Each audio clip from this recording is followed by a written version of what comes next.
así vamos bien con los tiempos, avisar que esta charla va a ser grabada, por ahí para algún profe o algún compañero que esté acá en esta reunión y quiera compartirla después. Bueno, me presento primero, soy Ignacio Huerga, soy ingeniero ambiental de la Agencia de Extensión Rural del INTA de Venado Tuerto. Trabajo en temas vinculados a lo que son las energías renovables y el tratamiento de residuos.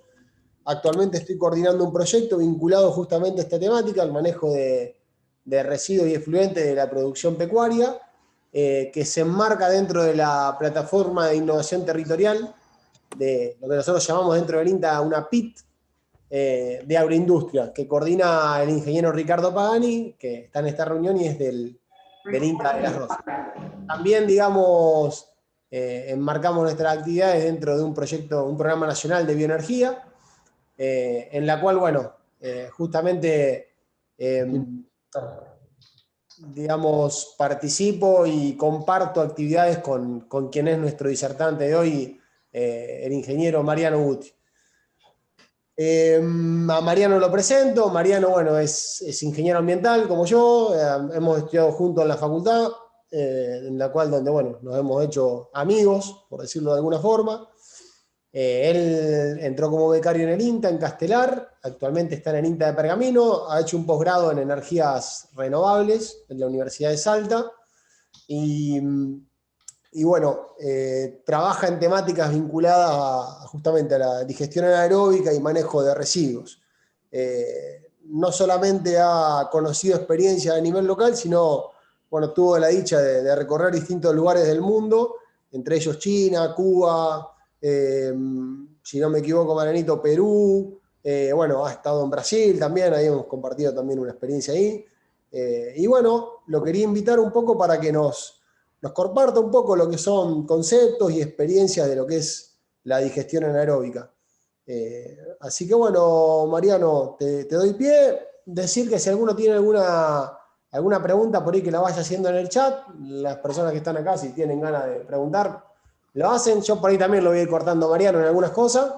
Pero bueno, siéntanse distendidos, libres. Esto deja más que una charla o capacitación, no deja de ser un encuentro, digamos. Ricky, no sé si querés agregar algo, querés mencionar alguna cuestión antes de que empiece Marianito. No, agradecerle a Mariano, por supuesto, y bueno, darle la bienvenida a la gente que nos reunimos hoy. Y bueno, lo vamos a escuchar a Mariano. Buenísimo, buenísimo. Bueno, Marian, te doy pie para que empieces a compartir tu pantalla y bueno, arranquemos con la charla. Bueno.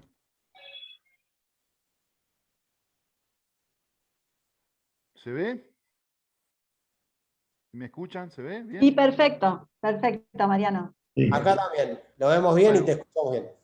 Bueno, en primera instancia, buen día a todos. Agradecer a Nacho la invitación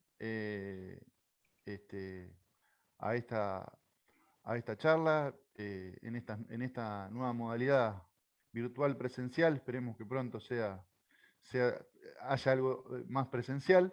Pero bueno, esto vino para quedarse. Así que, bueno, les agradezco a todos la presencia. La charla de hoy tiene tres grandes partes, digamos. Una parte de conceptos del tema y la importancia, los distintos tipos de modelos. No voy a entrar en detalle demasiado en eso, porque daría para mucho más tiempo.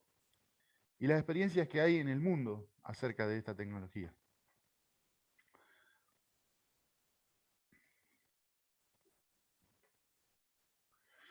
Antes de comenzar, quería hacer una breve introducción acerca del contexto, digamos, en este caso de la energía, ¿no? O sea, cómo este problema, digamos, de la producción y consumo de petróleo, ¿no? O sea, cómo se ve, digamos, que estamos llegando ya, o ya llegamos, al límite de la producción de petróleo, ¿no? Estamos en franco decrecimiento y hay un agotamiento del recurso, que además es un recurso que no está en todos los lugares del mundo, sino en pocos lugares del mundo. Es un recurso estratégico ubicado en pocos países. ¿Y cuál es el problema que conlleva el uso de combustibles fósiles, ¿no? El problema, digamos, del cambio climático, ¿no? O sea, el aumento de la concentración de la emisión de dióxido o sea, el aumento de la concentración de gases de efecto invernadero, entre ellos, digamos, el dióxido de carbono, el más conocido, ¿no? Lo que provoca graves consecuencias, digamos, en el clima, ¿no? Fíjense, acá hay una imagen, digamos, de cómo ha aumentado la concentración del dióxido de carbono y por ende la temperatura de la Tierra, ¿no? Hoy estamos en valores cercanos a los 400 ppm y eso es 1 grado centígrado más en la Tierra. ¿Y eso qué efecto tiene? Bueno, el deshielo de los glaciares, acá vemos una imagen del glaciar Uppsala, ¿no? En 1928 y 2004.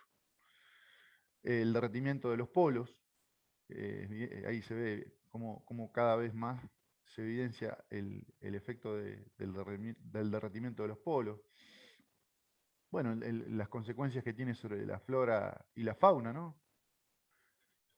El aumento de las temperaturas, del clima extremo, el aumento del nivel del mar, con la grave consecuencia de interrumpir las corrientes oceánicas. Y entonces, ¿por qué les introduje todo eso? Porque estas consecuencias, digamos, digamos que trae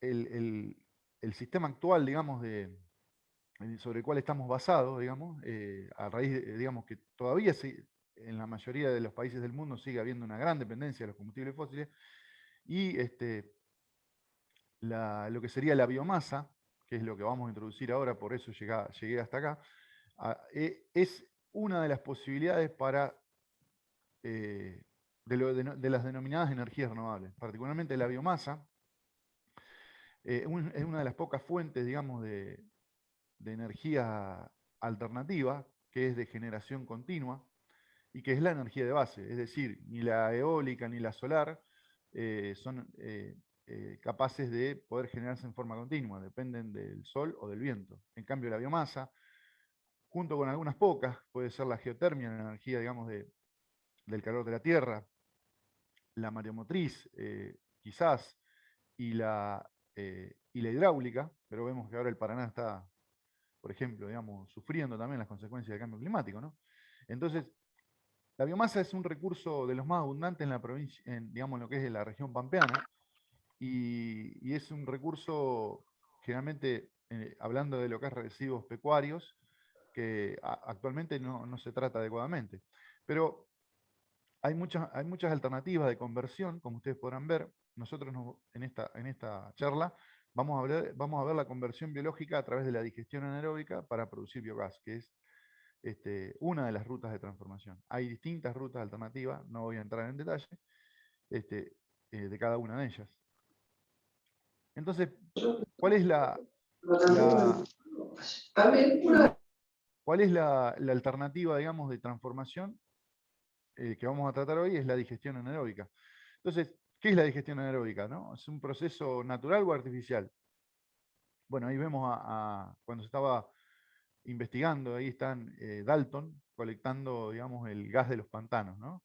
Y haciendo los primeros estudios acerca de lo que en su momento se desconocía, cómo se producía, cómo se originaba, y bueno, ahí está un poco cómo fue los primeros acercamientos a lo que era, digamos, el proceso de degradación del- de la biomasa en los ambientes naturales, ¿no? En los pantanos. Por eso decimos que en realidad, digamos, es un proceso que se da en la naturaleza, ¿no? Por ejemplo, en los pantanos, ¿no? También en la tundra, o sea, en lugares, digamos, donde hay materia orgánica, sobre todo en verano, obviamente, bueno, también se ve el fenómeno.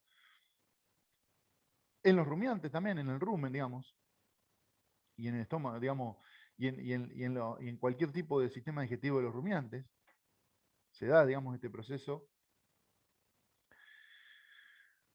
Ahí vemos, digamos, todo el trabajo que hacen esos rumiantes a través de esos microorganismos. Entonces, decimos que el proceso de digestión anaeróbica, o sea, la transformación de residuos o de biomasa o de materia orgánica, digamos, a biogás, a un gas de origen biológico, es un proceso natural, pero también es un proceso artificial. La digestión anaeróbica es una tecnología que se utiliza para tratamiento ambiental de fluentes orgánicos, para generar energía. El rumen de la vaca, el lecho del pantano, se recrean, o sea, se utiliza ese ecosistema microbiano de un conjunto enorme de microorganismos que trabajan en forma cooperativa y coordinada en un biodigestor. ¿Qué es un biodigestor? Es una cámara cerrada donde se dan las condiciones anaeróbicas, o sea, en ausencia de oxígeno, y donde hay control de temperatura, de alimentación, o sea, se recrea ese ambiente natural dentro de un sistema cerrado que es un biodigestor. Y entonces decimos que las aplicaciones de la digestión anaeróbica son diversas, porque puede servir para el tratamiento de aguas y residuos industriales, para digamos, la aplicación rural, o sea, todo lo que tiene que ver con desechos agropecuarios e industriales, para el tratamiento de basura, los rellenos sanitarios de hecho son un gran biodigestor, los tratamientos de líquidos, y los objetivos son diversos, no son uno solo. Son estabilizar efluentes, es producir energía, producir fertilizantes orgánicos, higiene y protección ambiental. Pueden ser que busquemos varios objetivos o que busquemos, por ejemplo, con foco en más en uno, como es la producción de energía, o puede ser, digamos, foco más en la producción de un bioinsumo o un biofertilizante, o puede ser, digamos, como les decía, busquemos todos esos objetivos.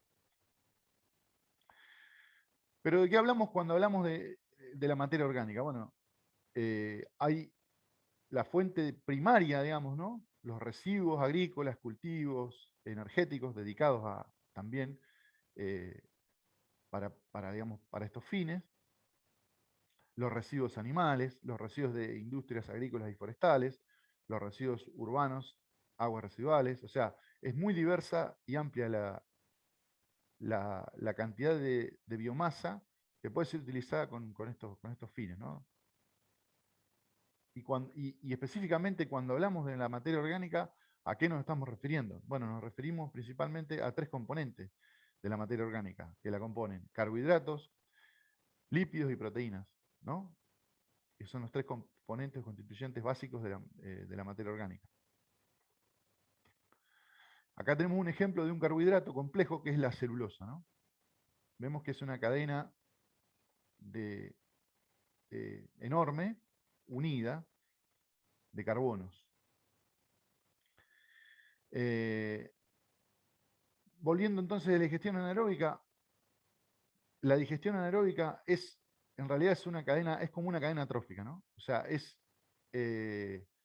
pero microbiana, ¿no? Un ejemplo, digamos, del ecosistema complejo sería como si fuese una cadena trófica.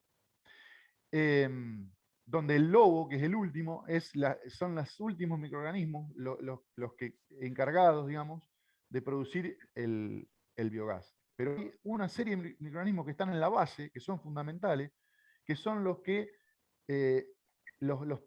hacen el primer trabajo de transformar esas grandes cadenas de carbono complejas en sustancias intermedias que son después, digamos que después a su vez son convertidas en otras sustancias y van avanzando en el proceso hasta llegar a la última etapa.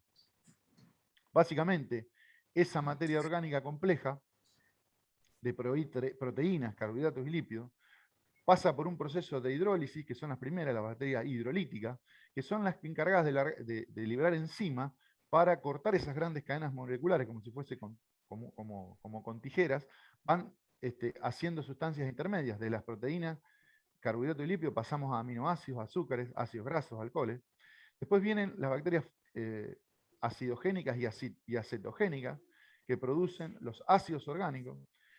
Y por último vienen las bacterias metanogénicas, que tienen dos rutas de transformación, la hidrogenotrófica y la acetoclástica, y finalmente son las que producen el biogás. Para que se den una idea del ejemplo que di con la celulosa, sería algo así, ¿no? Tenemos una cadena unida, después de la hidrólisis se ve, digamos, o sea, tenemos la celulosa es una cadena de carbonos muy grande, pasa por el proceso de hidrólisis, la parte, digamos, donde se liberan las enzimas, se corta la cadena y se forman monómeros de glucosa. Eso pasa, digamos, a un ácido orgánico, el ácido acético, y del ácido acético pasa al biogás, que son digamos, las últimas, ¿no? Esto tiene un equilibrio, digamos, entre sí, entre cada uno de estos grupos de microorganismos, que son muy, muy abundantes y diversos, y trabajan en forma coordinada, y si hay un desequilibrio, como en la cadena trófica, bueno, por un lado o por el otro, el proceso se frena. Por eso el ejemplo de la cadena trófica, porque donde se desequilibra ese ecosistema, no se produce biogás. Y obviamente, no toda la materia orgánica se puede procesar. Fíjense la complejidad, digamos, de esta molécula. Esta molécula es de lignina, que constituye digamos, la lignina está principalmente en la madera y la fibra vegetal seca.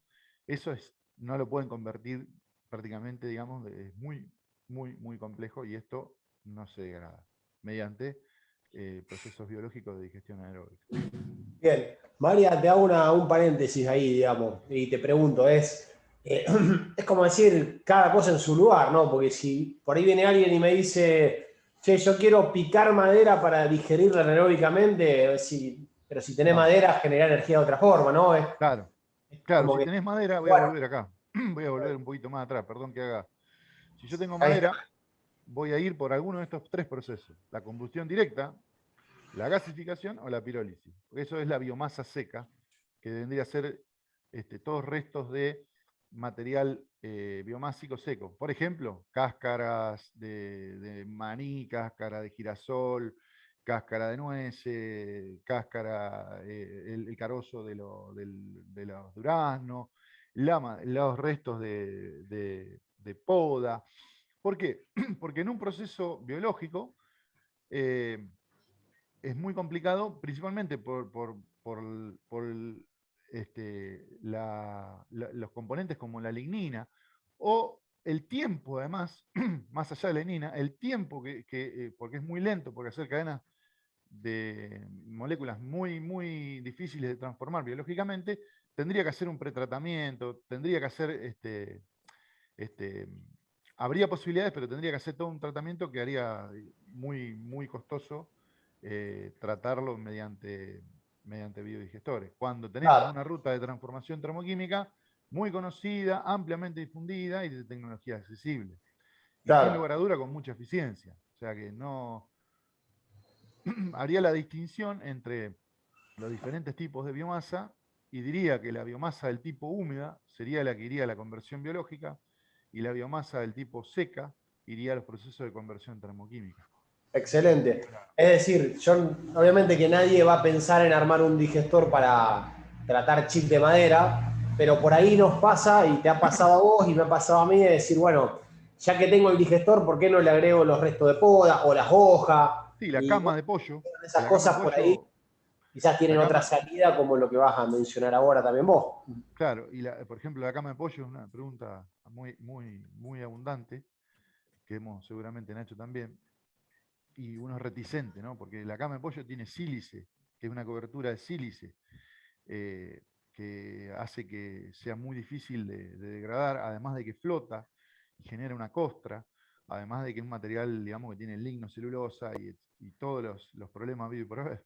Entonces, eh, es muy complejo transformar ese tipo de sustratos, de residuos biomásicos, cuando hay otras alternativas tecnológicas que son, digamos, mucho más recomendables que técnicamente son mejores en este caso. Entonces, bueno, he visto y he visto en China, y creo que Nacho también, cosa que para mí era como algo imposible. He visto, digamos, de arroz, digamos, de residuos de arroz triturados, he visto una planta de biogás. Y he visto acá, bueno, acá en Pergamino tenemos una planta que trata marlo y chala, y ahí en Venado Tuerto hay una que exclusivamente trata estos tipos de residuos. Pero bueno, son plantas con un control de proceso muy importante, con un sistema sofisticado tecnológicamente. Entonces no estamos hablando de algo sencillo. Quería hacer un paréntesis en la diferencia entre los dos principales procesos microbiológicos conocidos, entre el aeróbico vendría a ser el compostaje, la ruta de transformación también, digamos, microbiológica, a través de, en este caso, el oxígeno. O sea, con la presencia de oxígeno, y la otra es la que estamos hablando, ¿no? La digestión anaeróbica es en ausencia de oxígeno. ¿Qué quiere? Bueno, ¿cuál es la diferencia entre estas dos rutas de transformación? Porque uno podría decir, bueno, hago compo y no hago biogás. Bien, bueno, el sistema aerobio, digamos, si yo tengo la misma cantidad representado en este caso de materia orgánica en la forma de DQO, 100 kilos de DQO, en un proceso aeróbico, digamos, hay una componente de aire que puede venir, digamos, en forma airearse mecánicamente, pero si es un líquido, hay que inyectarle aire, hay que ponerle energía porque no se difunde tanto el oxígeno en el líquido, sobre todo si tengo una laguna muy profunda. Entonces, por eso está ahí la componente de la energía en la aireación. Pero básicamente el proceso en presencia de oxígeno libera calor y dióxido de carbono y produce, como es muy veloz, mucho más veloz que el anaeróbico, una gran cantidad de bacterias muertas, que es el fango. Es decir, que los procesos aeróbicos producen energía, pero en forma de calor y dióxido de carbono y una gran cantidad de microorganismos por su alta tasa de replicación. Y tiene mucha más eficiencia en cuanto a fíjense que sale de 100, quedan 2 o 10 kilos de DQO.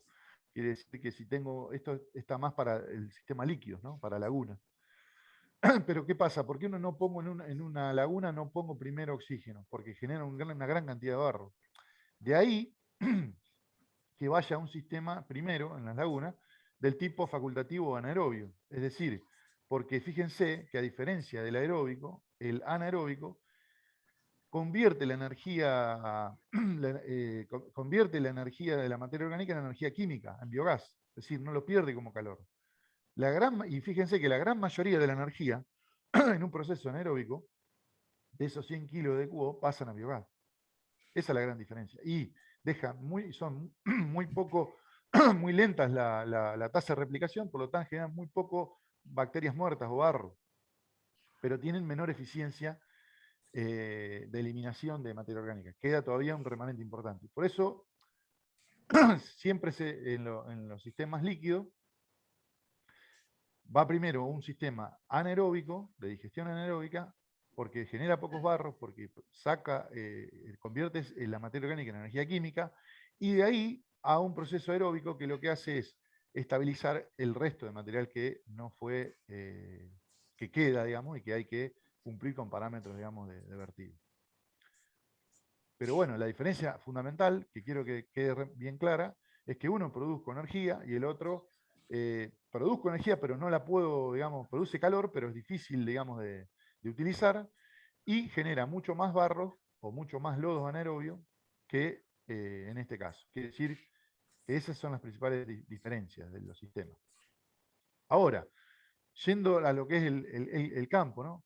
Este es el caso típico de los tratamientos de efluentes pecuarios. La realidad en la casi mayoría de los sistemas es que va a una zanja, que no se trata.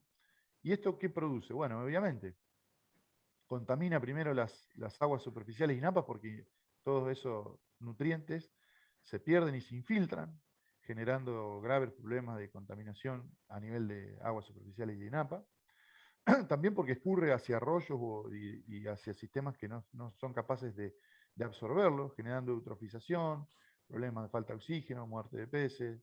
Pero otro, bueno, y otro problema, digamos, derivado de esa misma circunstancia, el aumento excesivo de nutrientes y de la carga orgánica muy alta, incapaz del sistema de absorber, genera gases de efecto invernadero, olores, vectores, moscas, y esos gases contribuyen a lo que les decía, al efecto del cambio climático, contribuyen a agravar el efecto climático, teniendo en cuenta que el biogás tiene metano, que contribuye 23 veces más al efecto invernadero que el dióxido de carbono.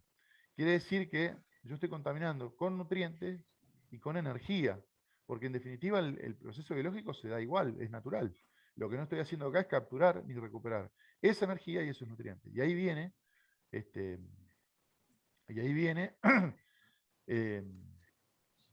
bueno, la oportunidad también, ¿no? O sea, ¿cuál sería la oportunidad? Aprovecho este problema ambiental, este desperdicio de recursos, ¿no?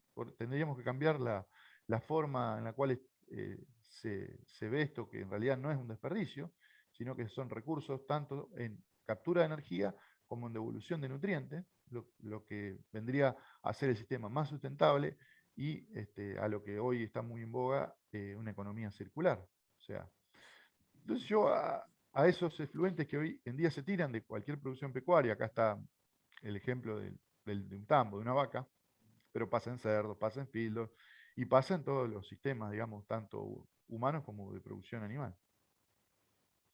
Si yo pongo un biodigestor, lo que resuelvo es el problema ambiental, pero además obtengo dos grandes productos. El biogás, que lo estoy capturando, y ahora sí lo puedo utilizar como fuente de energía, y el digestato, que es la fracción líquida y sólida, que sale del biodigestor, que es muy buena como enmienda orgánica, porque tiene todos los nutrientes de la materia orgánica que tenía, digamos, en su origen. Y de alguna manera lo estoy recuperando y volviendo al suelo y dejando de perderlos, ¿no? Y ese biogás, bueno, lo puedo convertir en diferentes, vamos a ver, hay diferentes maneras de poder utilizarlo.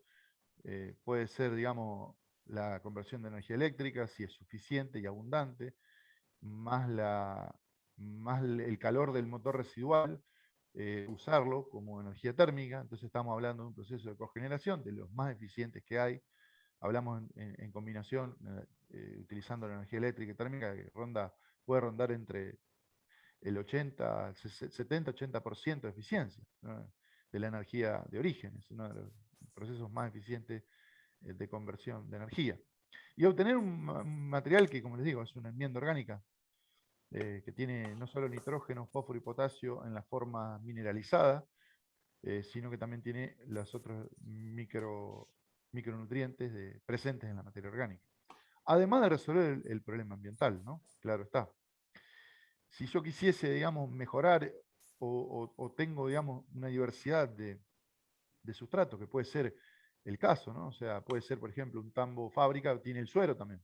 Entonces yo podría, además de los estiércoles, mezclar el suero. ¿Y eso qué beneficio trae? Bueno, redunda en mayor producción de energía y en un proceso donde estoy metiendo una diversidad de sustratos que ayuda a que el proceso sea mejor. O hay sustratos, por ejemplo, como el guano de ave, que no se puede digerir solo, o cuesta mucho digerir solo.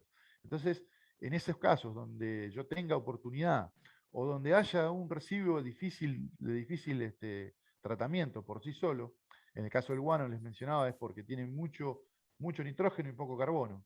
Entonces los procesos necesitan de digestión anaeróbica una relación de 30 partes de carbono por cada parte de nitrógeno. Entonces el guano... Mariano, ahí sí.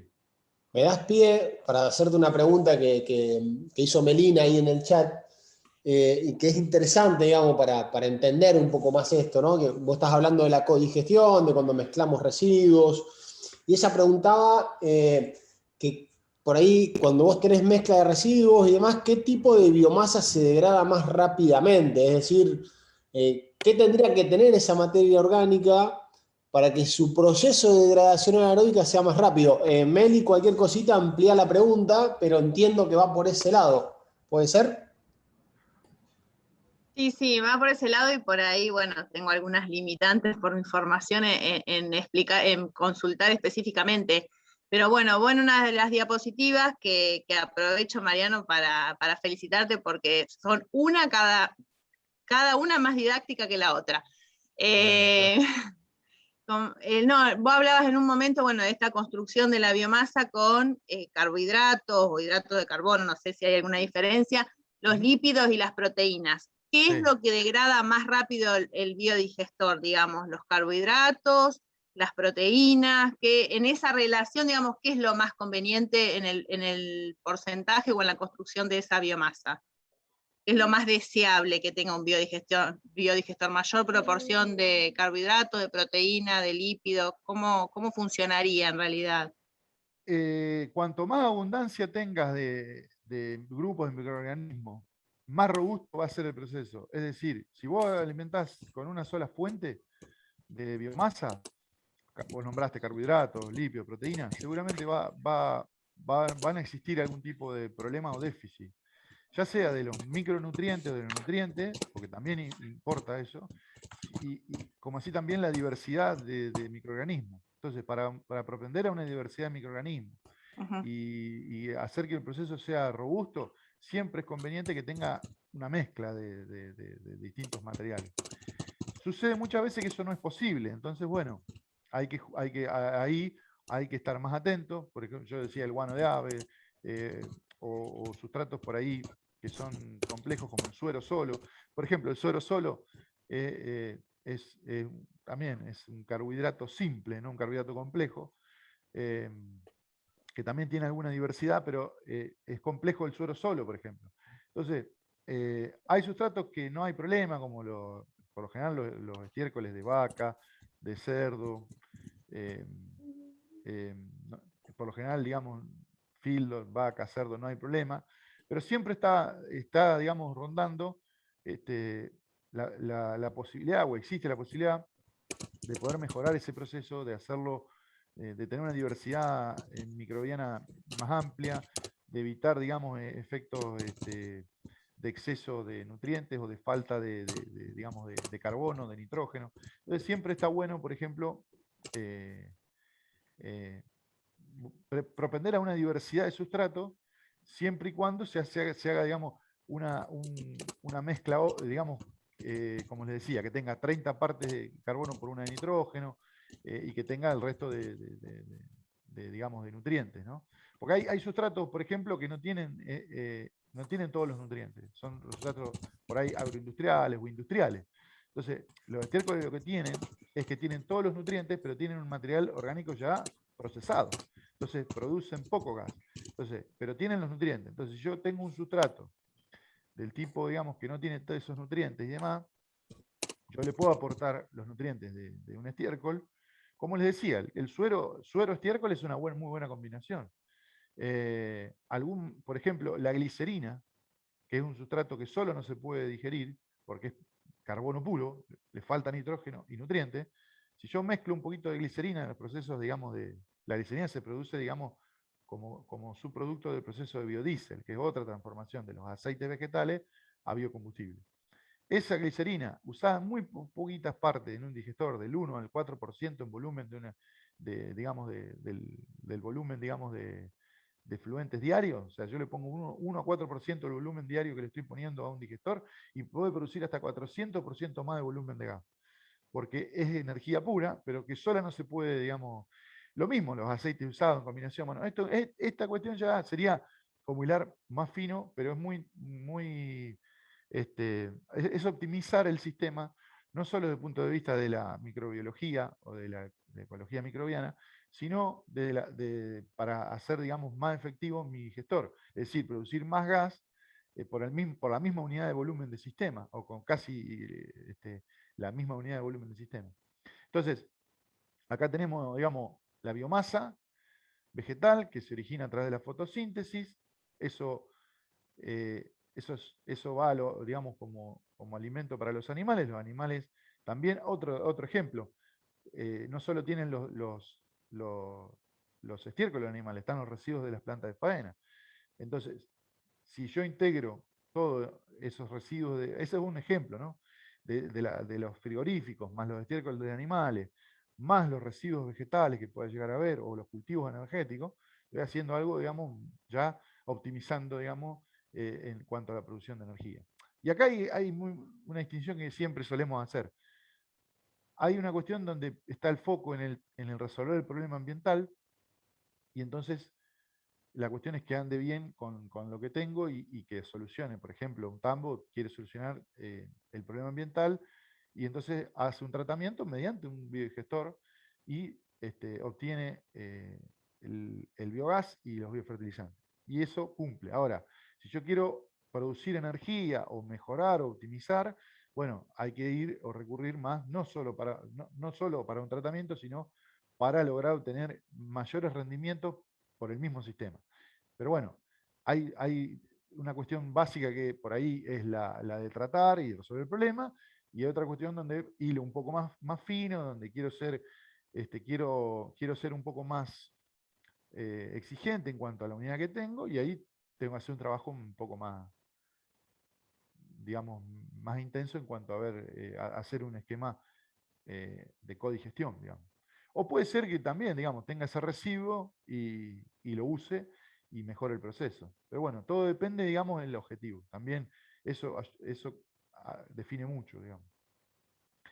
Y lo que les decía, eso después, ¿por qué es renovable? Porque cuando yo lo combustiono, en vez de nivelar a la atmósfera metano y dióxido de carbono, al pasarlo por un proceso de conversión de energía, electricidad, calor, vamos a verlo, hay no solo electricidad, vamos a ver todos los usos que puede tener el biogás. Bueno, en el proceso, digamos, de conversión de energía se convierte a dióxido de carbono y vapor de agua, que es el insumo que utilizan los vegetales a través de la fotosíntesis para generar esa nueva biomasa. Por eso hablamos de que es renovable, es una energía renovable. Y obviamente el biofertilizante vuelve a los cultivos, dejando de usar los insumos, digamos, urea, fósforo, que además de ser caro, también son estratégicos como el petróleo. Están en muy pocos países del mundo, generalmente en minas de África, con condiciones paupérrimas, con un montón de energía puesta para obtenerlo.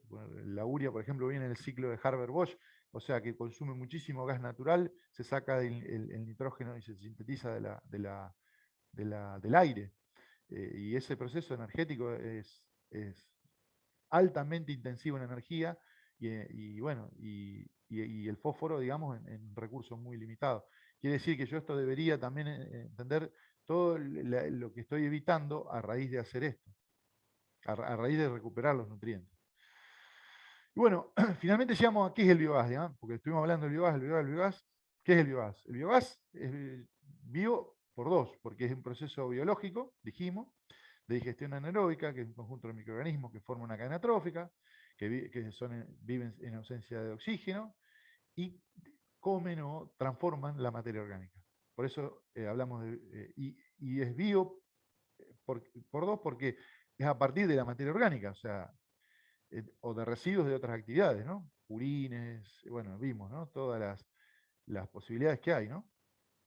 Y la digestión anaeróbica transforma en energía gas metano y en biofertilizante. En algunos países se utilizan cultivos también energéticos, maíz, sorgo, o cultivos dedicados específicamente para el biodigestor. Y es gas, ¿por qué? Porque es un gas combustible, por lo tanto es energía, tiene puede variar puede tener, dependiendo las características de la materia orgánica, puede variar entre un 50 a un 80% de gas metano. El gas metano, digamos, es el que tiene el gas natural, que tiene alrededor de 90-95% de gas metano. Acá hablamos de que puede variar entre un 50 y un 80. También es el del GNC de los autos, ¿no? Y además de dióxido, bueno, el resto de gases tiene, o sea, tiene metano entre un 50 y un 80%, el resto, digamos, principalmente dióxido de carbono y un 2% de trazas de otros gases. Sulfídrico, que es el que le da el olor a huevo podrido, algo de hidrógeno, nitrógeno.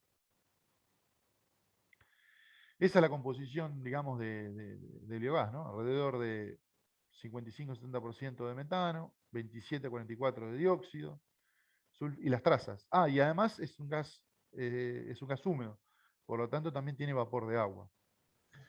El poder Mariano, calorífico. déjame hacer una acotación acá en esto que estuvimos, que venimos conversando con vos, ¿viste? En la composición del biogás. Y nosotros, por ejemplo, estamos viendo una diferencia muy grande en el sulfídrico dentro de la composición del biogás. Lo que decía Mariano recién, el sulfídrico como el olor a huevo podrido, etcétera, etcétera. Volviendo un poco a los esquemas que mostraba Mariano, cuando yo quiero usar el biogás, por ejemplo, para generar energía eléctrica en un proceso más amplio, al sulfídrico yo lo tengo que sacar, básicamente, porque me genera corrosión en los motores, problemas, etcétera, etcétera. Si yo lo quiero quemar, calentar, puedo tener alguna problemática, pero es menor.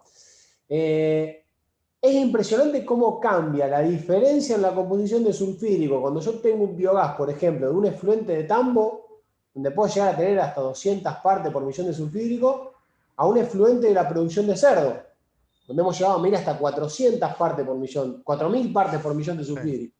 Es increíble un poco por lo que vos mencionabas, Mariano, ¿no? Por la forma que tienen los animales, ¿no? De ir deglutiendo esa materia orgánica que comen, y obviamente en las heces quedan otras composiciones de materiales. No sé si me equivoco, Mariano, o estoy más o menos en línea. También, sí, hay obviamente, el de vaca, por ejemplo, tiene mucho menos sulfídrico que el de cerdo, por ejemplo.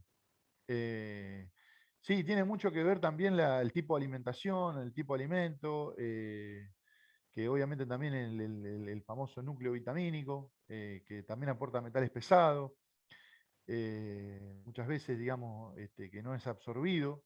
O sea que también hay problemas, no es todo color de rosa. O sea, hay problemas, es algo sumamente muy bueno, pero tienen sus cositas, o sea, como todo, ¿no? O sea, hay problemas de exceso de metales del núcleo vitamínico, de esto que menciona Nacho. En el caso de porcino es enorme la cantidad de sulfídrico, y el problema que tiene el sulfídrico es que es un gas corrosivo, que obviamente si estamos hablando de motores los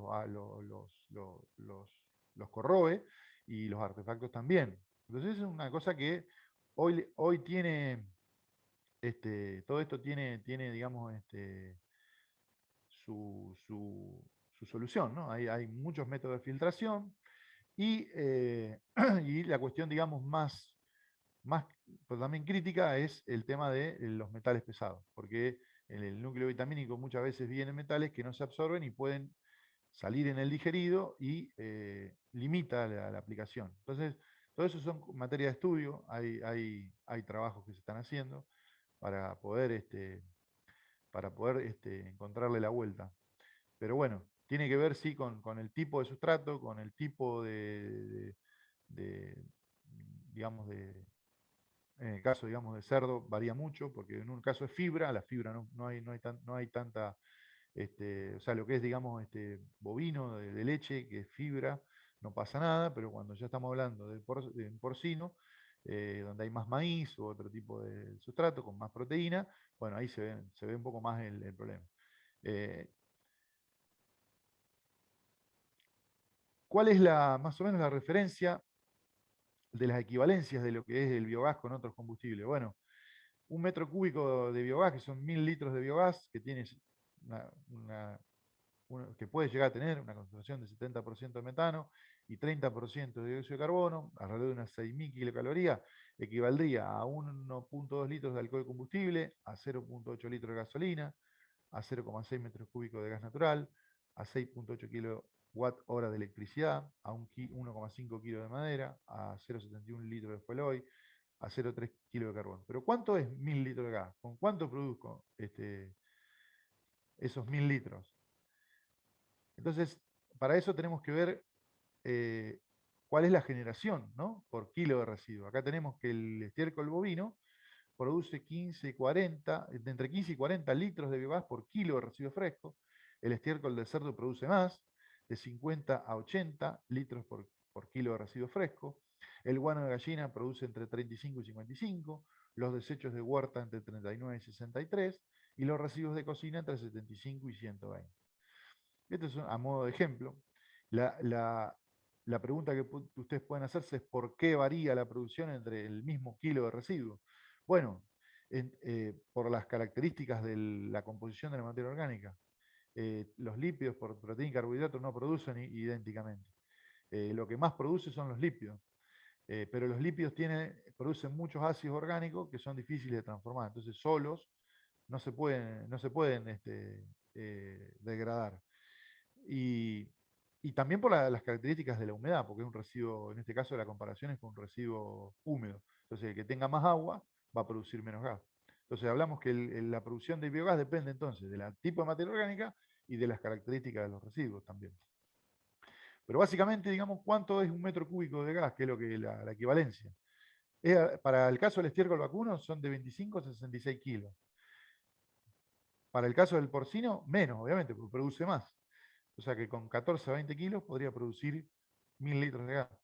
Con el estiércol aviar sería de 20 a 30 kilos, los residuos de huerta de 15 a 25, los residuos de comida de 8 a 13.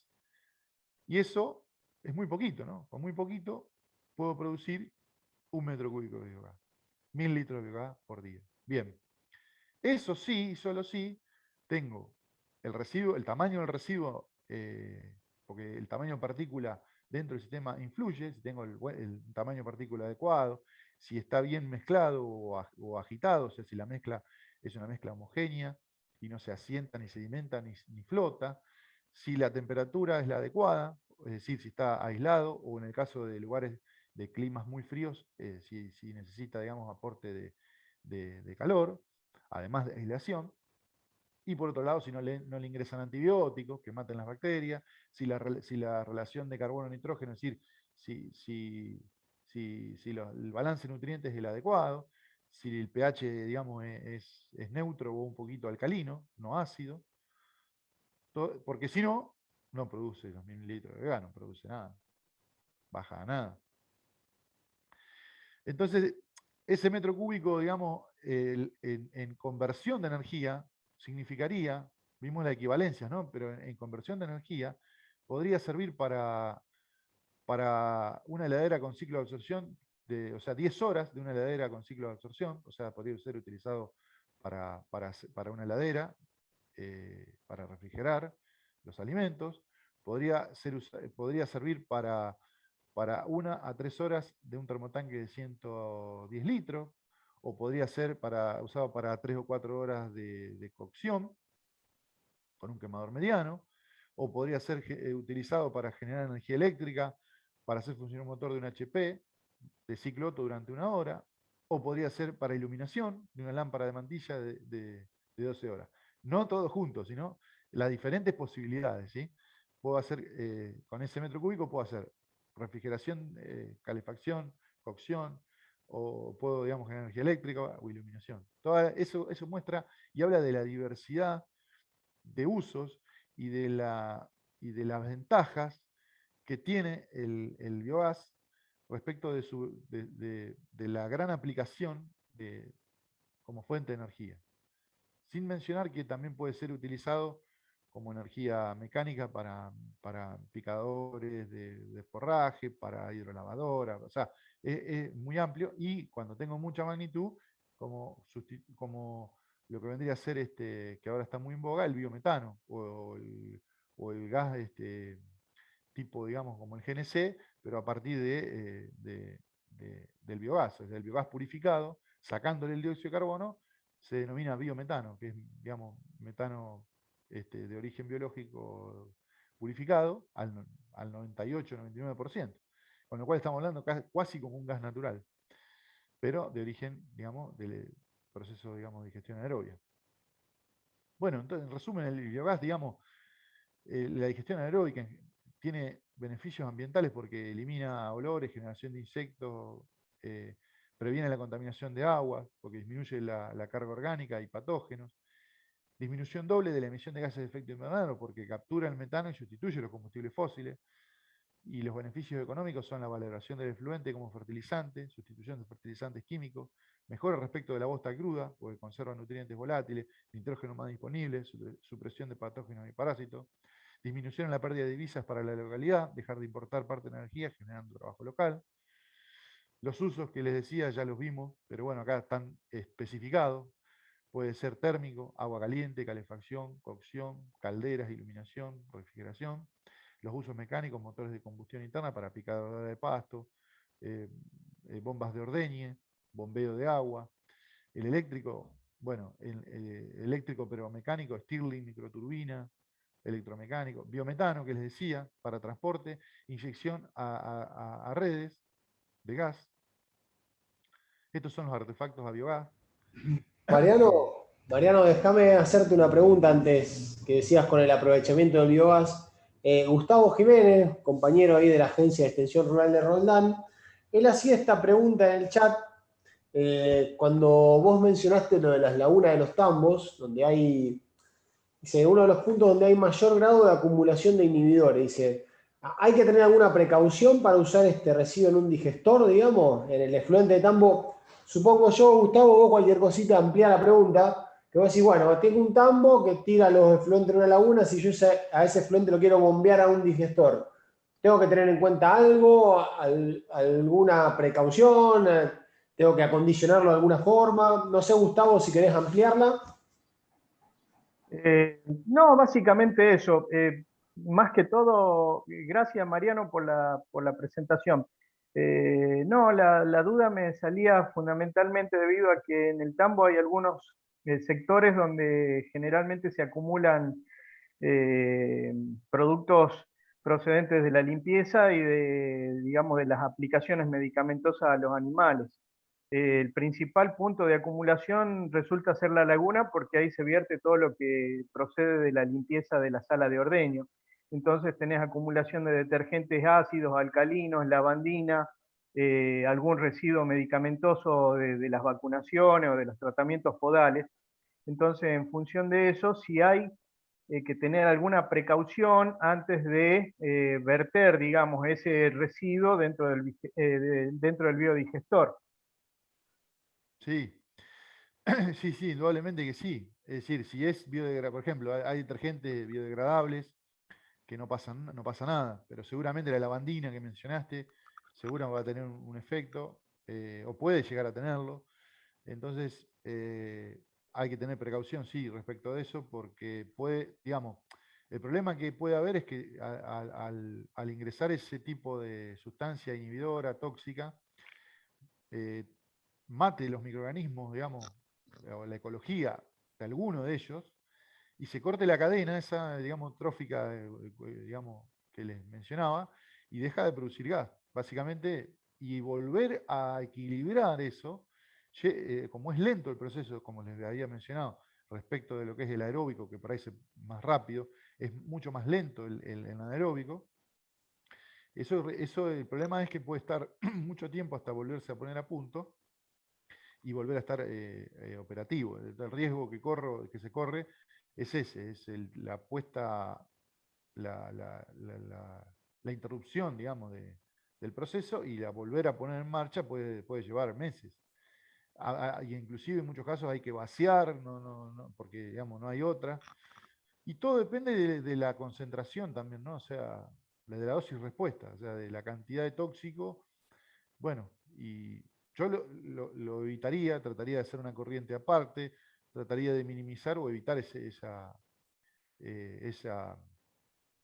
llegada al biodigestor de ese tipo de corriente que puede afectar, ¿no? O sea, y que puedo correr el riesgo de interrumpir el proceso y tener que vaciar el sistema o correr con mucho tiempo de puesta a punto para volver a estar operativo. Un digestor que se cae operativamente no se recupera de un día para otro. Es decir, hay que volver a establecer el equilibrio, y como la tasa de replicación de las bacterias es lenta, volver a equilibrar eso, inclusive por ahí hay algunas que sufren menos que otras, entonces se desbalancea porque las que son más robustas siguen produciendo ese ácido orgánico, o digamos, la cetogénica van a seguir trabajando igual porque son más robustas, pero las que más sufren son las metanogénicas en este caso, las que más sensibles son. Y si no tengo las metanogénicas, por más que sigan produciendo ácido, las otras, no lo consumen porque no están las últimas. Y al no consumirlo no producen gas. Y eso hace que se acidifique y se frene el proceso. Y entonces hay que interrumpir la alimentación porque no hay otra. Y eso es un problema, no se puede. Entonces hay que vaciar y es un gran problema. O sea, el tema de inhibidores es el principal problema que hay, además del desmanejo y de las cuestiones, digamos, que por desconocimiento muchas veces pasa que se lavan las bacterias de agua. Se dejan la manguera abierta de lavado y se llena de agua, y ahí se van no solo las metanogénicas, se van todas. Y después cuando entra el material no están las bacterias. Entonces pasan, o hay muy pocos grupos de microorganismos para garantizar un proceso estable, y se inhibe por eso o directamente no anda. O sea, es muy importante la alimentación y lo que entra. Esto es como si fuese, yo siempre digo, es como un animal que uno no ve, que tiene que tener una dieta balanceada, que tiene que estar cuidado, o sea, si descuido eso, bueno, estoy hipotecando el sistema y quién sabe, digamos, lo que me va a llevar ponerlo de vuelta en marcha, con el problema que conlleva que todos los días estoy yo tirando. ¿Y qué hago con eso? ¿No? Entonces, ¿cómo hago con eso que estoy todos los días generando que ahora no puede ser tratado? Bueno, frente a esa eventualidad hay que evitar que eso ingrese ahí.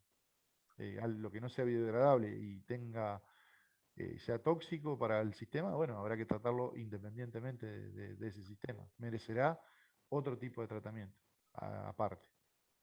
Teniendo en cuenta esa consideración y que la mayoría de los productos se diluyen con el agua, ¿recomendarías posiblemente una separación de sólidos y alimentar el biodigestor solamente con los sólidos?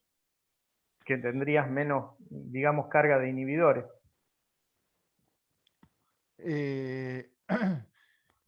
El tema de separar los sólidos puede redundar en tener un tamaño de digestor más chico y el hecho de tratar, digamos, solamente los sólidos, generalmente como estos residuos tienen un gran volumen de agua, si yo separo el sólido estoy, digamos, achicando muchísimo el nivel de infraestructura. Eso sí sería, digamos, una ventaja en cuanto a tener un digestor más eficiente en términos de carga orgánica, porque estaría sacándole el agua, que el agua no produce gas. Tampoco me puedo olvidar de que esa agua no la puedo tirar así nomás, ¿no? Tendría que cumplir con las normativas de vuelco y ver la manera en la cual, digamos, se puede reusar o no se puede reusar, o qué uso darle, eventualmente si separo, ¿no? O sea, pues, está bien, para lo que es digestor, yo te diría sí, optimizás, bajás el volumen del sistema, es beneficioso, porque haces una unidad más compacta, más chica, y obviamente más eficiente, pero bueno, el tema es qué hacemos con esa agua. Esa agua está apta sirve para poder ser reutilizada para el lavado, sirve para, digamos, volcarla directamente, o hay que hacerle algún tratamiento. No eliminás, digamos, el tema de vuelta, de si es necesario o no tratarla. Separarla implica eh,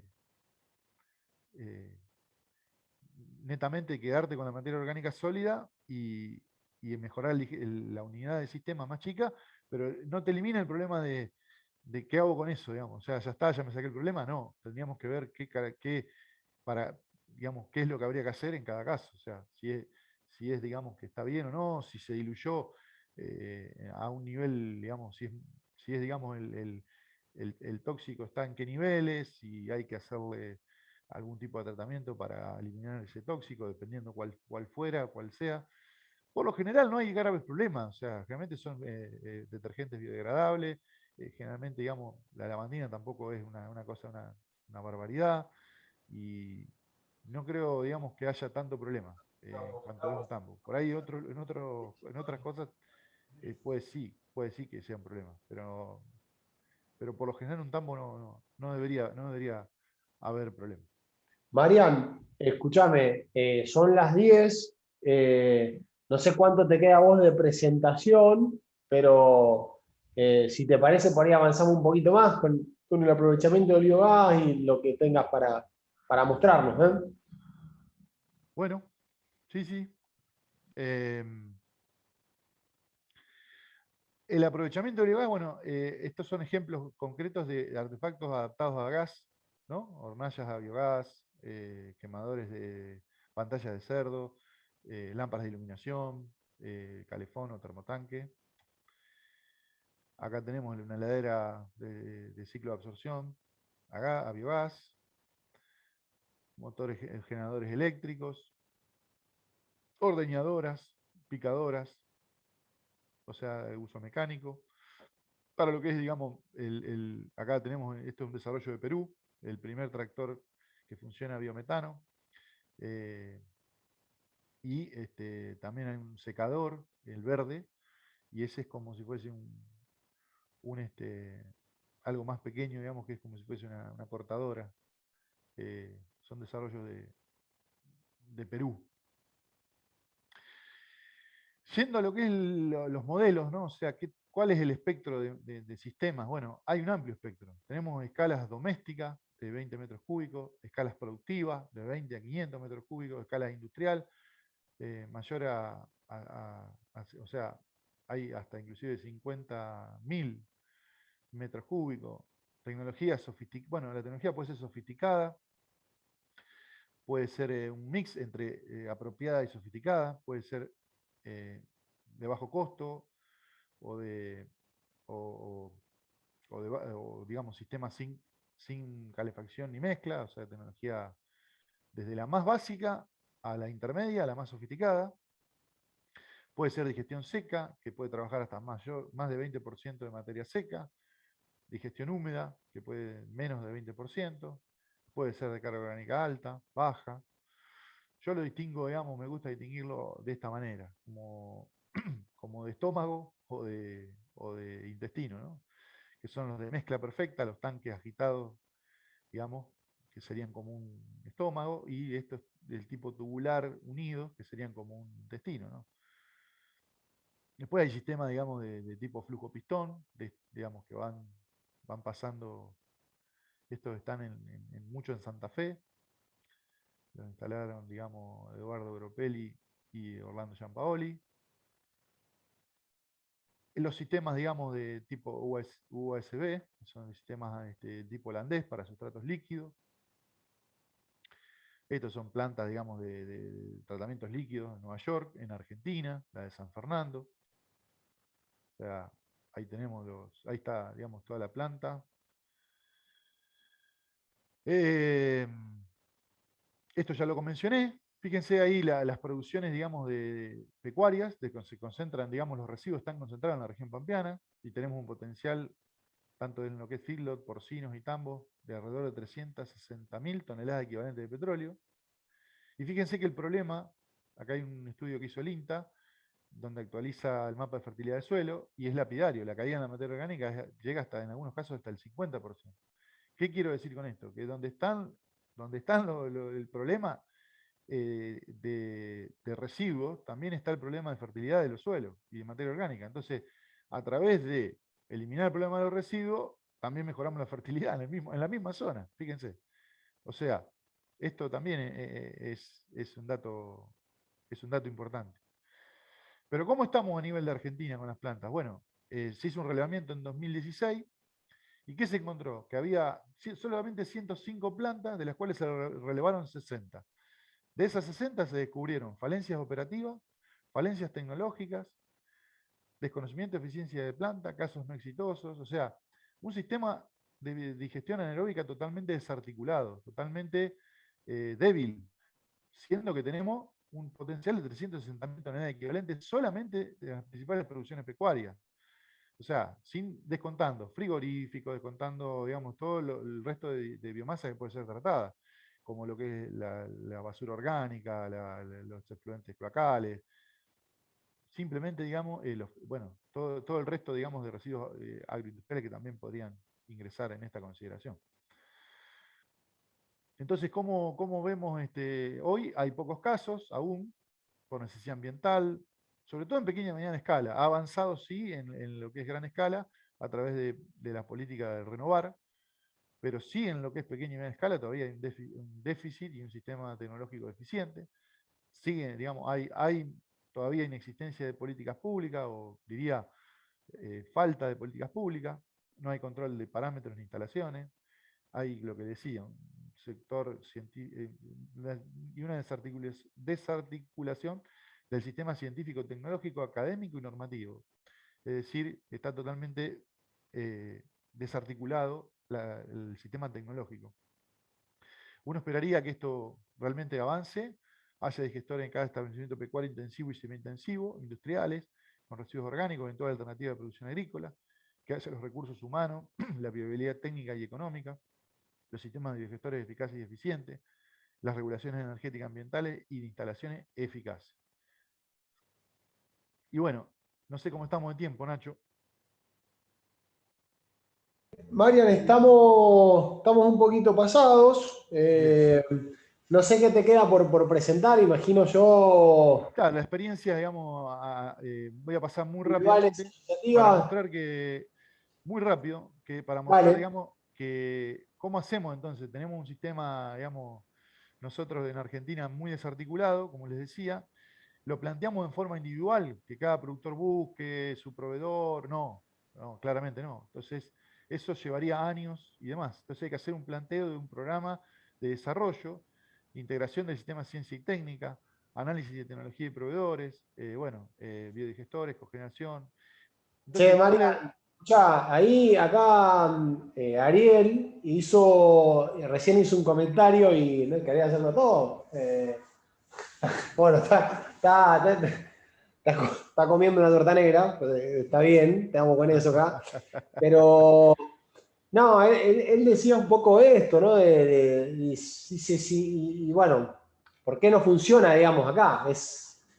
¿Por qué no funciona, digamos, esto biogás? Y un poco me parece que vos estás empezando a dar sí, algo de la respuesta sí, en esta diapositiva, ¿no? Que generalmente caemos en planteos individuales donde el exacto. camino quizás es más largo y depende mucho de la perseverancia, digamos. Ernesto lo mencionaba también en el caso acá de la escuela de Teodelina, ¿no? Donde arrancamos con un proyecto y bueno, y llevó tiempo y la perseverancia de un profe.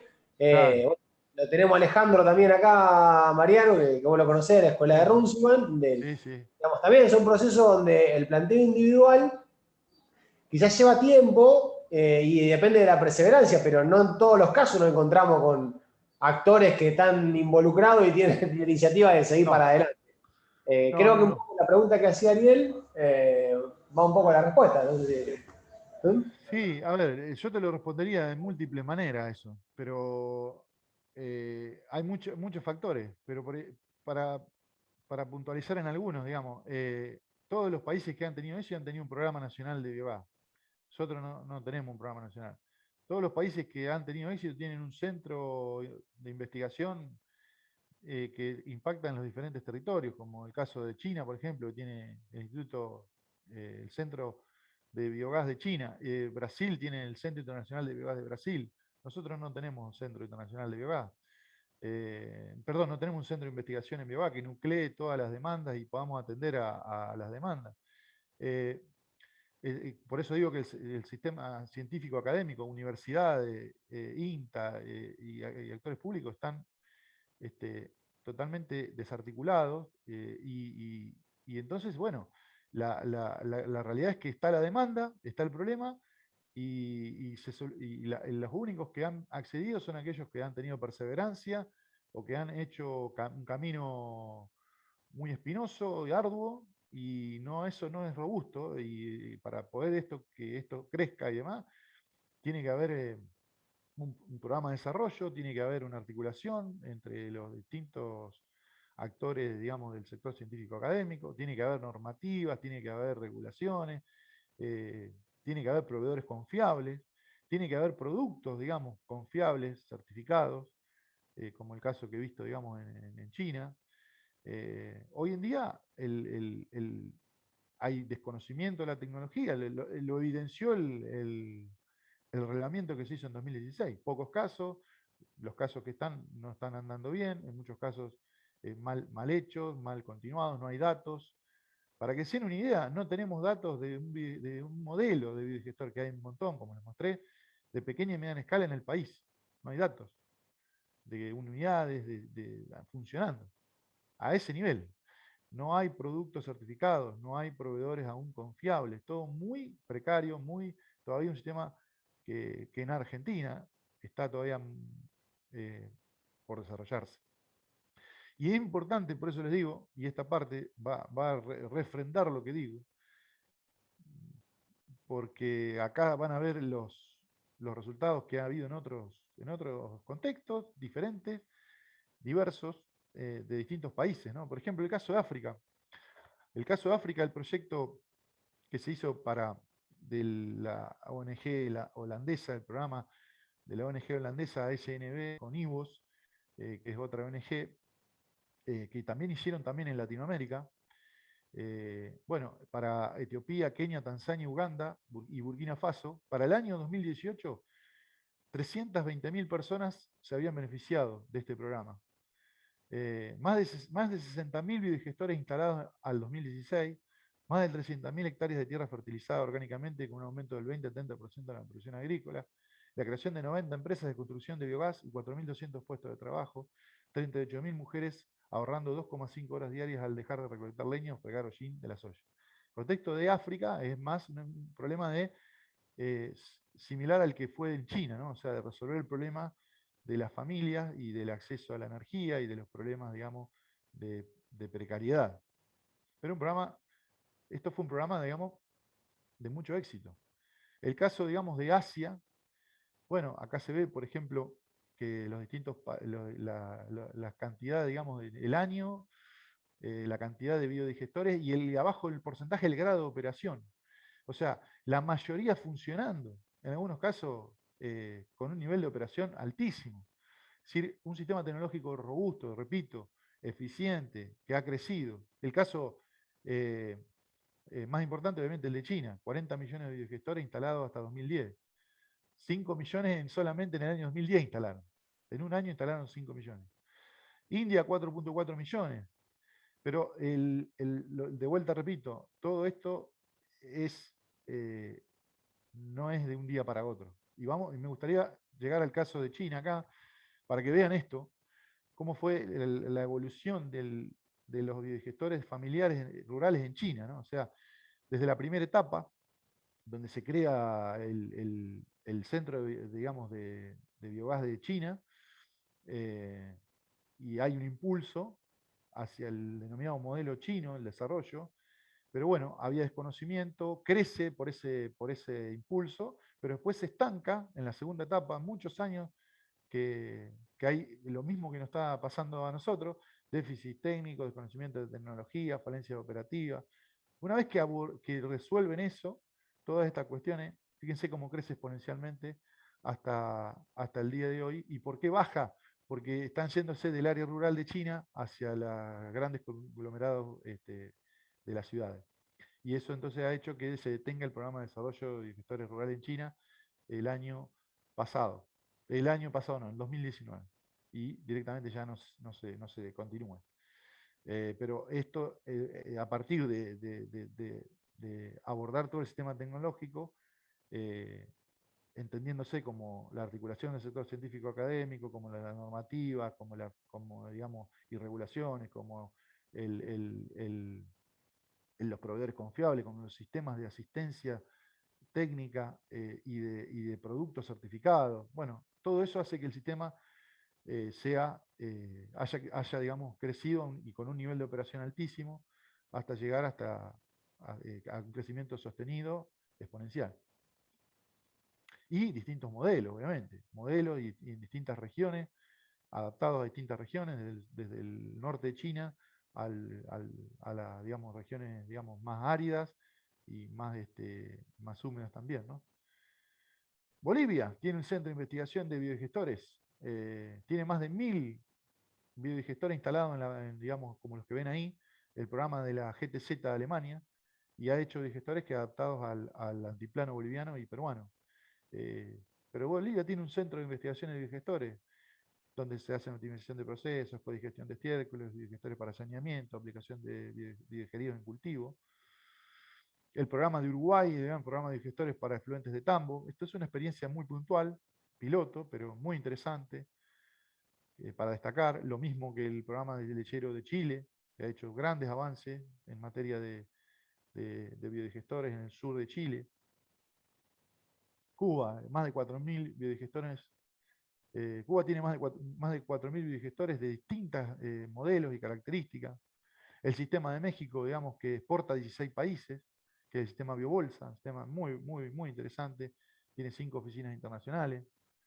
El sistema Biobolsa tiene más de 17.000 sistemas instalados, más de 104.000 personas beneficiadas, bueno, las emisiones evitadas, los desechos tratados, ¿no? Todo, bueno, es un lindo gráfico el que tienen para mostrar el impacto que ha tenido. El programa del nordeste de Brasil, que tiene más de 300 biodigestores, más que toda la Argentina, solamente en el nordeste de Brasil, una zona árida, muy, muy complicada. Este es un programa también de diaconía, que logró, digamos, más de 398 digestores, 141 familias, ahí está un poco las distintas familias en los distintos lugares. El Centro Internacional de Biogás de Brasil, que hace más de 20.000 análisis por año de distintos sustratos. Ahí Rubén Alcaraz lo había mencionado, Mariano, ahí en el chat, ese centro, digamos. Este Rubén Alcaraz, que por centro la charla lo está mencionó. ahí pasando, digamos, Foz de Iguazú. Es un lugar donde está la represa de Itaipú. Tiene también, además en ese predio, el Centro Internacional de Biogás de Brasil, tiene el laboratorio, pero tiene 11 unidades de demostración. Que una de ellas es la que les voy a mostrar ahora de Ajuricaba, que son cooperativas. Es una cooperativa de 33 productores que tienen una red de biogás con 33 unidades de biogestores de diferente escala y tecnología, donde integran eso en un gasoducto de baja presión que va actualmente hacia a producir biometano a un frigorífico. Pero bueno, hay un motor, se hicieron pruebas de generación de energía para inyectar a la red, se hicieron pruebas de secado de grano. Bueno, en fin. No sé cómo, yo no quiero, no sé cómo están, si quieren sigo y si no. No sé qué te queda, Mariano, por presentar, No, digamos. bueno, y después está acá, digamos que no hay una sola alternativa, que hay una configuración geográfica, o sea, biodigestores puede ser biodigestores centralizados o biodigestores distribuidos, con generación de energía distribuida o centralizada. O sea, ¿no? Y acá están los distintos casos. El de Alemania, que es un biogestor centralizado, energía centralizada. Hay 14.500 plantas en Europa. Después, bueno, el caso de Ajuricaba, que son los 33 productores, ¿no? Y que inyectan, digamos, gas a un gasoducto virtual. Este lo conocimos con Nacho. Los modelos chinos distintos que hay, bueno, no voy a entrar en detalle. Básicamente las mejoras que ha habido a nivel del entorno de la comunidad y del entorno, digamos, más allá de la comunidad, las mejoras que ha habido en cuanto a la reconstrucción, digamos, de la cocina, la reconstrucción de los baños, porque además tratan también todos los desechos humanos, la reconstrucción de los establecimientos de los animales, esto ya lo vimos, y ahí termino. A mí me gusta, no sé si conocen a Vaca Muerta. Vaca Muerta es uno de los yacimientos, digamos, más grandes de gas, de shale gas. Entonces a mí me gusta, digamos, me gusta llamarlo las 4 patas del yacimiento Vaca Viva, en contraposición a lo de Vaca Muerta, no porque me ponga, sino simplemente por las virtudes. Más allá de que es obviamente, digamos, mucho mejor esto que lo otro, ¿no? El tratamiento de efluente, ¿por qué las 4 patas del yacimiento Vaca Viva? Porque el tratamiento de efluente del sector pecuario e industrial es el mayor y mejor recurso energético propio de la provincia de Buenos Aires, renovable y distribuido, amplía la matriz productiva y sustentabilidad ambiental del productor pecuario. las 4 patas porque cuidamos el medio ambiente, generamos una enmienda, producimos leche y carne y además energía en la forma de biogás que puede sustituir el GLP y toda la electricidad de un tambo. Bueno, espero no haberlos aburrido. Gracias. No, Mariano, por favor. Desde ya muy interesante, muchas gracias. Había una pregunta que tenía en el chat que me la había hecho Juan Ibarlucea. Juan es jefe de la Agencia de Extensión Rural de Roldán. Y él preguntaba esto, decía, el biogás sale del sistema con poca presión, ¿verdad? La forma de comprimirlo para darle uso en pequeña escala es complicado. Él pregunta si se podría comprimir el biogás. Lo de la presión y la compresión, Marian, esas serían las preguntas que hizo Juan. Y abro el chat o abro el micrófono para quien quiera hacer alguna pregunta, Marian. Bien. A ver, el biogás es un gas de baja presión, por definición, digamos. Es un gas húmedo de baja presión. Dependiendo del sistema de biodigestor que uses, es más fácil regular la presión que otro. Es decir, si tenés un sistema de cúpula, que nosotros ahí en Runcima, por ejemplo, tenemos uno, donde vos tenés un sistema de cúpula fija, se llama, vos arriba de la cúpula le podés poner peso y eso te controla la presión. Ahora, si tenés un sistema tubular plástico, tipo de geomembrana plástica, bueno, ahí se complica más la regulación de la presión, porque es como un flan eso. Entonces, hay distintas formas de regular, algunas más caseras y otras no tanto. Habitualmente se utiliza, digamos, un sistema de un compresor, que es lo más común que he visto, y se va, digamos, se levanta la presión a través de un compresor. Pero ¿qué pasa? El compresor, digamos, no es lo mejor porque está prendiendo hasta levantar y una vez que levanta tira, entonces gasta mucha energía. Hay unos sistemas, digamos, tipo bomba presurizadora, parecidos a los de bombas presurizadoras de agua, que venden los chinos, no tenemos nosotros todavía acá, valen muy poco dinero y son como si fuese, digamos, activan, digamos, primero son más compactos, son una cosa, unos ventiladorcitos chiquititos así, y levantan muchísimo la presión, hay de distinto tamaño y demás, que es muy, muy económico, pero bueno, hay que traerlo de China, importarlo, sí. Creo que es una herramienta, digamos, que para seguir trabajando y no tenemos nada nosotros más que los métodos tradicionales de aplicar peso arriba de la cúpula o de tironear con una soga o, digamos, tensar, o de lo mismo, aplicar peso sobre una cúpula flexible. O sea, hay cuestiones más básicas que se pueden resolver y cuestiones donde sí o sí tenés que recurrir a un ventilador centrífugo, como el caso de Nacho, o en pequeña escala estos ventiladores más chiquititos que andan muy bien, que están preparados para eso. Gracias. Depende también el uso. Es decir, una heladera a gas no necesita presión, es una llamita. Un quemador se la banca. Ahora, unas pantallas a gas necesitan 15 centímetros de columna de agua. Y un motor, Nacho, corregime, 20, mínimo. Ahí tenés que levantar la presión. Uso eléctrico y uso de lo que es o sea, uso para motor eléctrico o uso para pantallas a gas o iluminación, necesitan presión. Si no, no. Ahora, una heladera o un quemador no necesita tanta presión. También eso. ¿Puedo agregar otra pregunta? Sí, cómo no. Adelante, Juan. Gracias, Mariano. ¿Cómo andás? ¿Te acordás de mí? Hablamos mucho por teléfono, no nos habíamos visto la cara. Sí, me acuerdo de vos, que estaba con lo de Solán. Sí.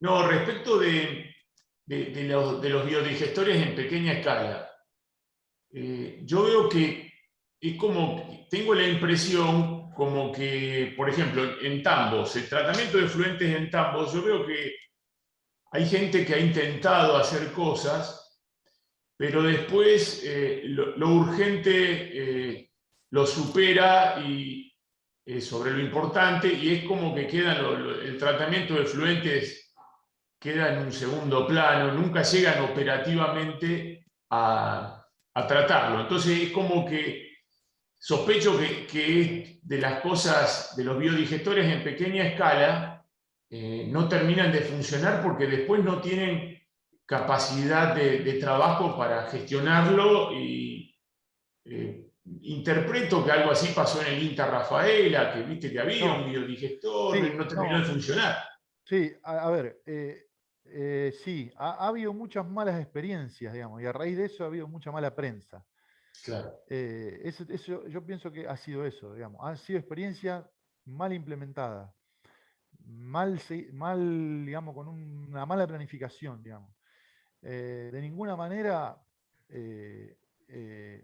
para que te des una idea, nosotros tenemos uno acá, digamos, a modo hace poquito instalamos uno a modo demostrativo de una tecnología de bajo costo que no requiere una operación calificada ni mantenimiento complejo, y hasta el día de hoy funciona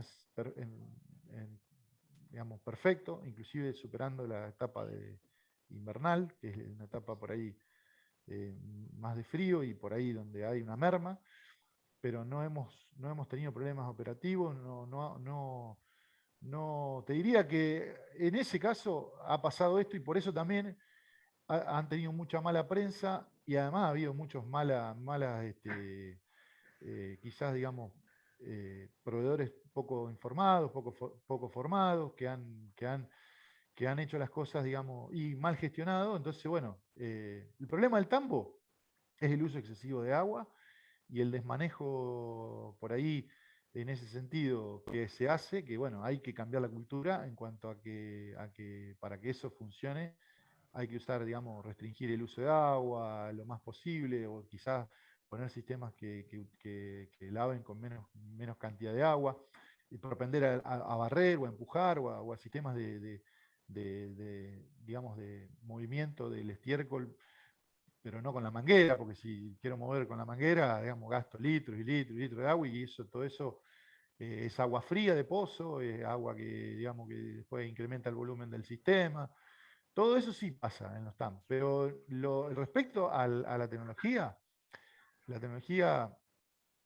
pequeña o sea, de lo que es pequeña y mediana escala, queda, digamos, todavía en nuestro país queda todavía, digamos, muchas barreras por alcanzar, digamos, que por romper, que son el desconocimiento, la falta de información, todo esto que mencionaba, que en otros lugares está funcionando en el sur de Chile, región, digamos, de Osorno, Chile, que sería, digamos, región difícil si la hay, los sistemas funcionan perfectamente. Está el relato del tambero, digamos, mostrando, digamos, en Osorno, Chile. O sea, que es una condición mucho más hostil que la nuestra, con sistemas totalmente, digamos, adaptados a, digamos, a la región, que no son complejos, que es el programa, y eso surge del programa lechero chileno. Lo que pasa es que acá no hay programa. Es el tipo que quiere hacerlo, que va y lo hace como puede, como a los ponchazos, y que no sabe. En el primera de cambio, que no se asesora bien, no lo asesoraron bien, va a tener problemas. Porque el producto que le venden no es el adecuado, porque el manejo que hace no es el adecuado, porque no sabe cómo manejarlo. Pero no tiene, digamos, una complejidad. Digamos, si uno maneja adecuadamente el sistema, o sea, más que cambiar el filtro una vez por mes, más que revisar el tema de la humedad en la cañería y el tema del nivel de la válvula de alivio, no necesitas un personal para eso, no necesitas, digamos, un personal calificado.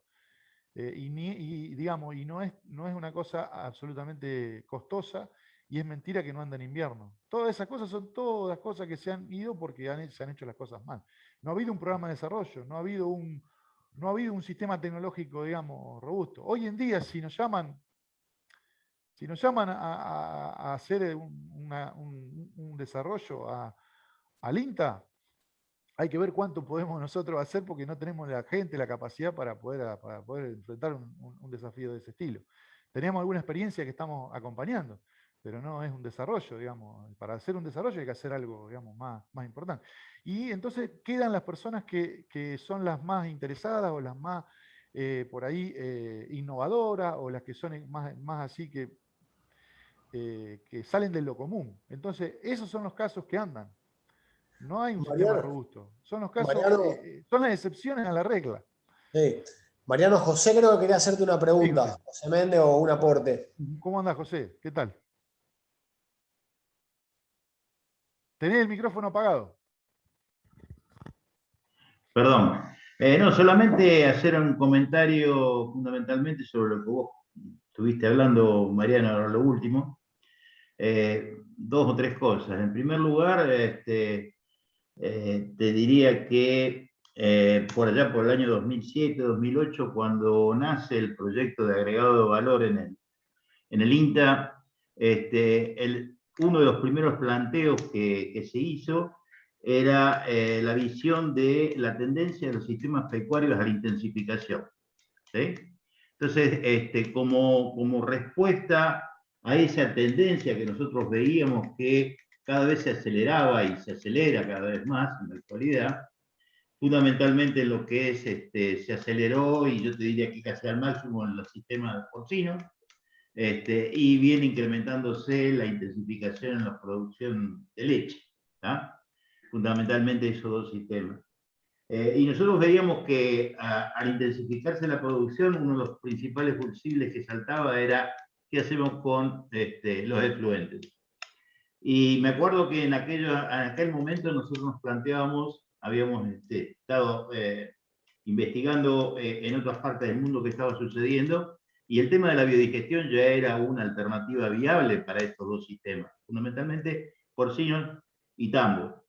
Y convocamos, yo te diría que no menos 20, 30 empresas, entre comillas, que decían que tenían la solución. Y lo único que hacían era vender espejitos de color. Claro, claro. No había un caso exitoso funcionando.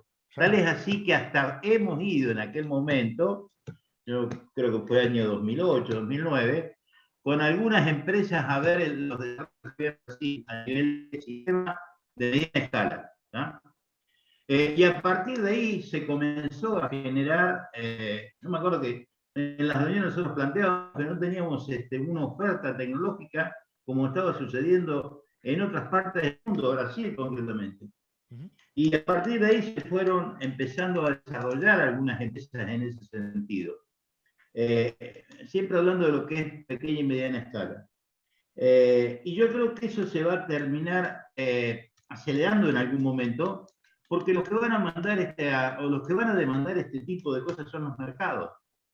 Vos no vas a poder vender una leche o un jamón que ha sido producido el cerdo en un establecimiento donde los residuos que se han generado para producir ese jamón no han sido debidamente gestionados. Aparece ahí la tecnología de biodigestión como una alternativa viable. Yo creo que tarde o temprano, y de hecho, lo vamos a ver el otro día, lo vimos en un tambo, que le entrega a Saputo, voy a decir la empresa y todo, que le hace una auditoría anual, un productor que, bueno, vos estás al tanto, porque sos partícipe también. Vamos a mostrar una jornada virtual sobre biodigestión en pequeña y mediana escala, un tambo que le entrega a Saputo, y la empresa Saputo le hace una auditoría anual donde realmente lo que están siguiendo es el tratamiento de los efluentes que lleva este productor tambero. Con una visión a futuro de que los mercados en algún momento te van a demandar ese tipo de cosas, y ahí va a haber que encasillarse. Yo creo que esto también parte de una gestión de políticas públicas que realmente direccionen en ese sentido. Pero que direccionen, como entiendo que debe ser, en forma paulatina, moderada, y dando las facilidades para que el productor acceda a ese tipo de cosas. No regalar nada, pero sí darle los mecanismos para que pueda acceder, y por etapas, no largarse con todo, porque entran a aparecer los problemas de que no hay insumos, no hay técnicas para hacer los análisis y seguimiento como corresponde. O sea, arrancar como un proceso de adopción de tecnología en forma paulatina hasta que, bueno, en algún momento vamos a alcanzar lo que sucede en otras partes del mundo.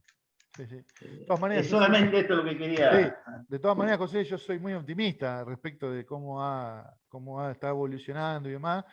Sí, respecto de lo que era hace unos años, como bien vos decís, que era, digamos, era mala palabra la biogestión. Y hoy en día hay casos que vos viste, hay muchos casos ya exitosos y ya hay mucho más desarrollo y en parte, digamos, traccionado, como vos decís, por una cuestión ya de que no se puede más producir así y por una cuestión donde de alguna manera se va digamos, avanzando, ¿no? Se va avanzando, hay ya proveedores de cosas que funcionan, ¿sí? Que andan bien, hay ya, digamos, algunos productos, algunas cosas locales, y bueno, se va avanzando. Yo soy, de todas maneras, sueno un poco optimista, pero no es, trato digamos, no es el caso. Tengo digamos... sin duda, Mariano, sin creo duda. Que se va, yo lo que quería marcar es que esto, siempre cuando doy el enorme potencial que tenemos, sobre todo en la región pampeana, o sea, y lo que hay que apoyar con políticas públicas, como dice José, y con programas de desarrollo donde articulemos para poder propender a que eso se desarrolle, generar capacidades, generar, digamos, los productos necesarios para que eso funcione, certificar, dar seguimiento, evaluación digamos, de los digeridos, de la calidad del biogás, de los usos. Todo eso, bueno, ahí hay un trabajo muy fuerte que hacer entre el sector científico académico y el marco normativo y políticas públicas. Pero bueno, ya hay hechos concretos que hacen que esto que decía Juan, que no andaba y demás, bueno, ahora hicimos esta jornada donde se ven tres casos, uno del ámbito público y dos del ámbito privado, que muestran que esto a las claras es ya una realidad, digamos, que es posible. Próximamente por el canal de YouTube de INTA va a estar esta jornada donde se va, aprovecho para pasar el chivo, Mariano, Nacho también es uno de los integrantes, se va a presentar estas situaciones digamos, de tratamiento de efluentes por biodigestión en productores de mediana escala. Excelente, excelente. ¿Ya tiene fecha eso? No, estamos en la parte final para empezar a editar. Lo estamos haciendo con una empresa que se dedica a hacer este trabajo. Y bueno, ya tenemos prácticamente el lunes que viene, terminamos todo lo que es grabación y se comienza la etapa de edición. Yo calculo que en 15 o 20 días vamos a tener el material listo para largar. ¿Eso va a ser un tambo? Eso es...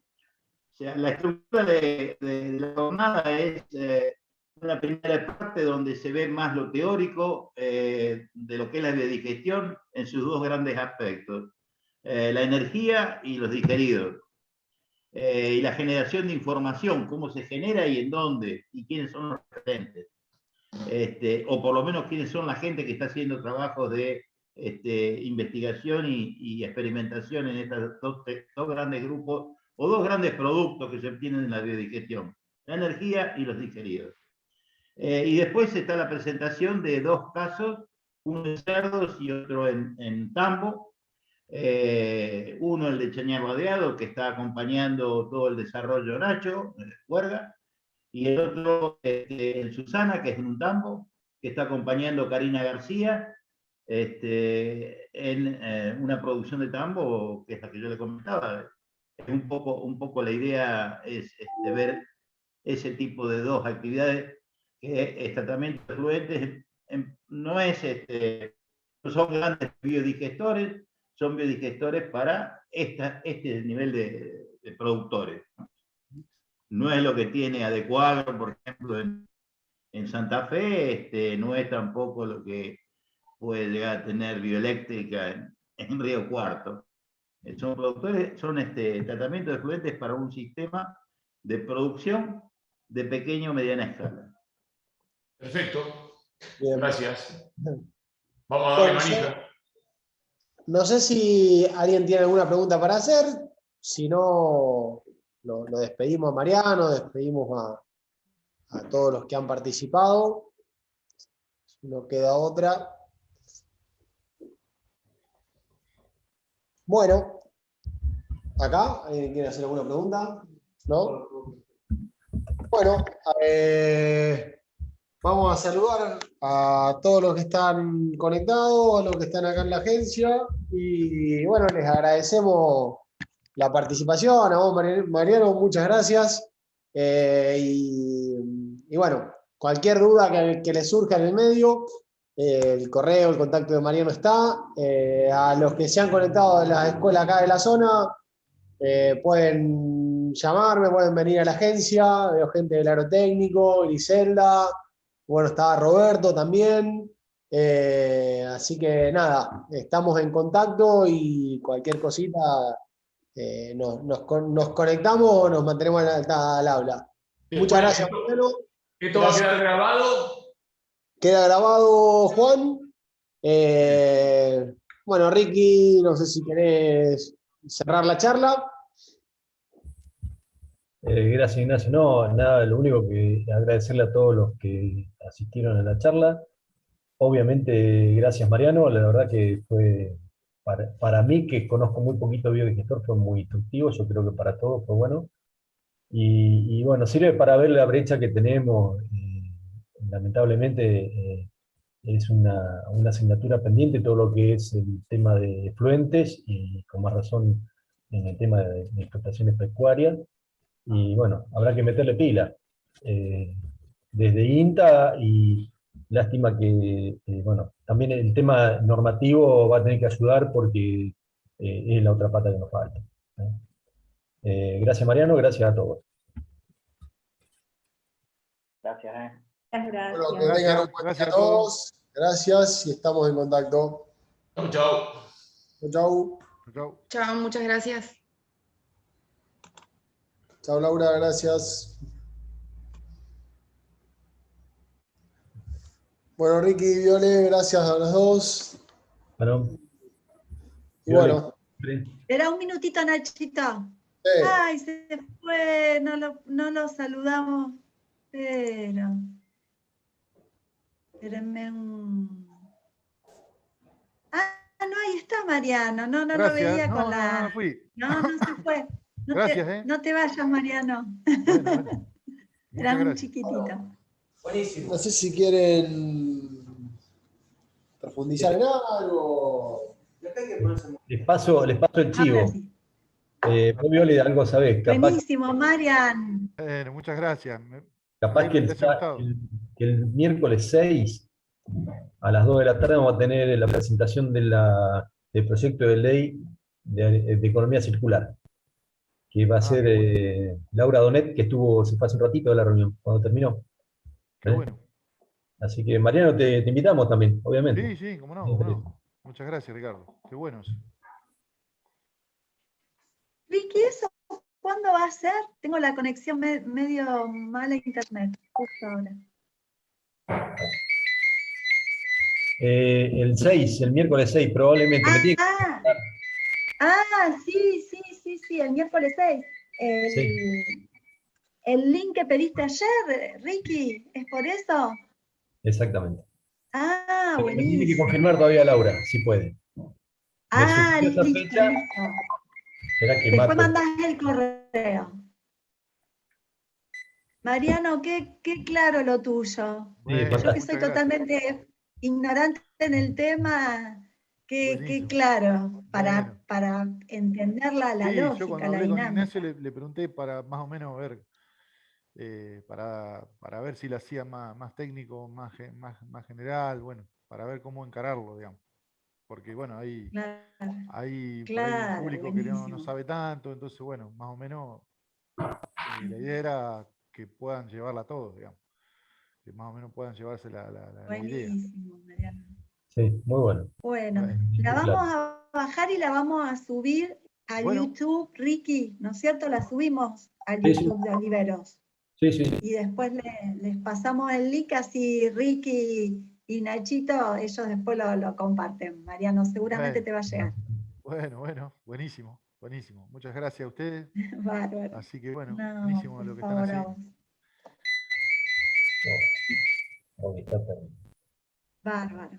Bueno, Bueno, lo esperamos a Nachito. Ahora sí, Nachito, nos despedimos.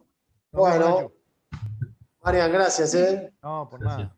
Estaba saludando a la gente que se estaba yendo. Está bien, está bien. Está bien, Nachito. No hay problema. Bueno, los dejo entonces.